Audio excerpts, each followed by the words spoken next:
Hello नमस्कार, good morning. कशा आहात? मस्त म्हणजे ना. इकडे बघू शकता सकाळ सकाळ एवढा बारीक झिरझिर पाऊस चालू झाला आणि आम्हाला अजिबातच कळलं नाही की पाऊस बाहेर चालू आहे म्हणून. आणि माझी थोडीशी कपडे वाळू घातलेली ना, तिथंच पूर्ण हे झालं.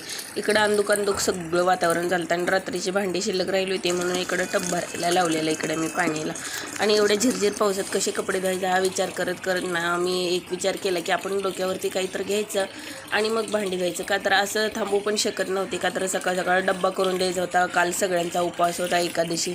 आणि काहीतरी पटकन भाजी आणि उठायलाही उशीर 2-3 दिवस झाला असंच व्हायला लागले. त्यानंतर ना पटकन असं मी लढाईला तयारी झाली. पटकन असं एक मस्त असा कपडा घेतला आणि भांडी धुवायला गेले. भांडी धुवायला गेली तर हे बघा 4 भांडी दुसतर ना बद पाऊस आला आणि पूर्ण वल्ली झाली मी. त्यानंतर मी थोडा वेळ थांबले आणि पटकन अशी भांडी धुवून घेतली.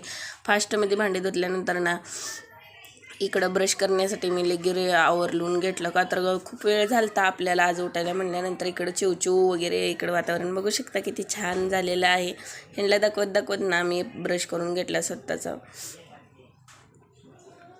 हे इकडं बघा किती छान आहे. आणि माझा ब्रश झाल्यानंतर इकडे आवडणे पटकन माझा ब्रश वगैरे आवरूस तर ना इकडं देवपूजा चालू केली ते. का तर त्यांची आंघोळ झाली, माझं बाहेरचं आवरूस तर. आणि देवपूजा आणि इकडं मस्त अशी देवपूजा करून घेतली. त्यांचं आवरते तोपर्यंत मी पण म्हणलं आता पटकन आपण ना स्वयंपाकाला काहीतरी केलं पाहिजे. का तर त्यांना पण जायचं होतं कामावरती. मग साधा स्वयंपाकच मी करायला घेतला होता. त्याच्या आधी आपण कॉपी करून घ्यावा म्हणलं. आणि इकडं आवडला गुळ कापायला लावला. हमेशा मी तुम्हाला माहीतच आहे की गुळाचीच कॉपी पिते. पीठ मळून घेतलं, कोथिंबीर नीट करून घेतली आणि विचार केला की भरलं वांगं करायचं. आणि इकडं गरम करायला ठेवलेलं दूध होतं, ते गरम झालं. आणि इथं पटकन अशी आपण कॉपी केलेली आहे. मस्त असं गरम दूध ओतल्यानंतर.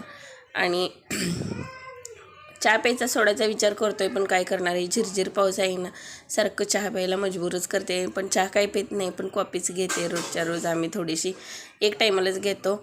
आणि इकडं मस्त असं उकळीत ना लसूण कांदा वगैरे जर आपलं जे लागतं ते चेचून घेतला. आणि इकडं भात शिजायला घातला होता. मस्त असा भातही शिजून झाला. आणि खूप साधा सिंपल अशी वांग्याची भाजी मी करायला घेतलेली होती भरून.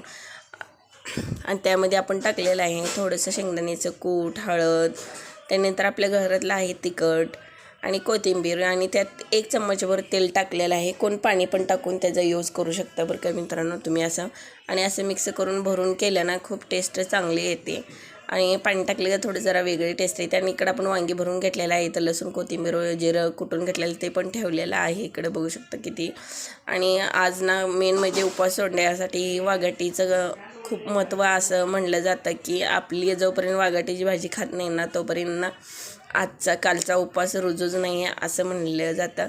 पण माझ्याकडे काही वाघाटी नव्हते, पण त्या काकूनी आणलेले मी एकच भेटलेलं त्यांना. आणि त्यामुळे तेच व्हिडिओ काढून तुम्हाला दाखवते. मी सध्याला वांग्याचीच भाजी करायला लागलेली आहे इकडं. आणि इकडं पटकन निवेद्य वगैरे करून दिला आणि आहोने निवेद्य दाखवला पटकन असा. आणि त्यानंतर आहो जेवण करायला घेतलं. आणि इकडं माझा स्वयंपाक वगैरे तयार झाला आणि देवाला निवेद्य दाखवून आहोचं पटकन असं जेवण झालं.